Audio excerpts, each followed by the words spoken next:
Hello, everyone, and welcome to day 7 of 30 Whys in 30 Days. Why do I care so much about fundraising for Gold Together? Because the money that's raised is earmarked for pediatric cancer. Most of it goes to fund research for pediatric cancer. Some of you are like, okay, why do we need research for pediatric cancer? There's researchers who are studying cancer. The key thing is pediatric cancer is very different from adult cancer. The way it affects our bodies in so many different ways. Like for children, our bodies are still developing. Our bodies are still changing. To just give you some facts today, did you know that there have been over 200 cancer drugs that have been developed and approved for adults by the FDA? Guess how many have been approved for the treatment of childhood cancers? 41. Of those 41 that have been approved for pediatric cancer, 35 of those were approved for originally to be used in adults only. 35 of the 41 were actually more specific for adult cancers and not pediatric cancer, not for the children. So think about that. Today, in 2023, we only have 6 drugs, 6, that were approved for the first instance in the treatment of cancer in children. 6 drugs. We only have 41 that have been FDA approved. And again, 35 of those were originally for adults only. Where do you think all the, this is why. This is why we need research in pediatric cancer. Also, the other thing that saddens me horribly is between the years of 2009 to 2019, 10-year span, in a 10-year span, 9 of the 11 drugs used to treat the same cancer I had, acute lymphocytic leukemia, were in and out of shortage.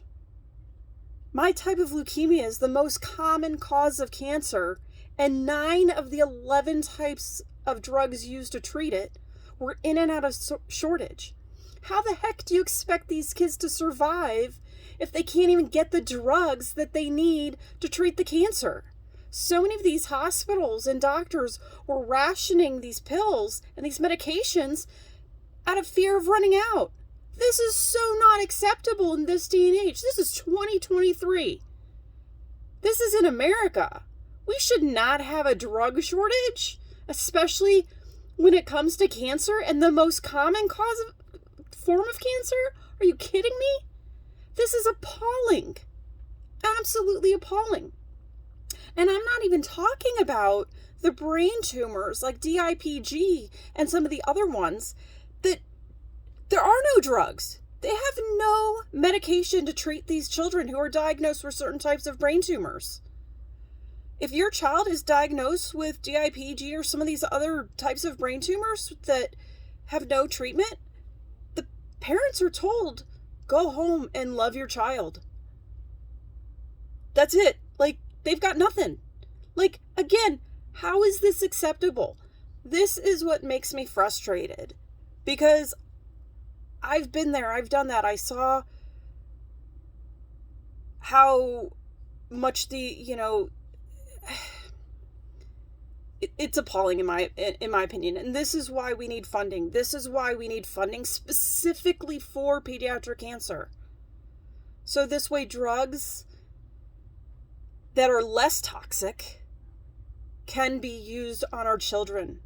I remember there was one drug I was on that, keep in mind, I only weighed 80 pounds at the time, but I was on the same dose that my dad, who was close to 200 pounds, would have taken. Think of the effects that had on my body. Why do you think I worry and I follow up and I have long-term follow-ups with tests and things like that? That's why. Because the drugs that I was on were not meant for my body. They were meant for the bodies of adults. So that is my why for day 7. I'm sorry that it wasn't pleasant news, but these are the sad facts of childhood cancer. So always remember to, no matter what, love life, live life, and cherish every moment. And thank you for donating to a cause that is so near and dear to my heart. And thank you for allowing me to raise awareness about pediatric cancer.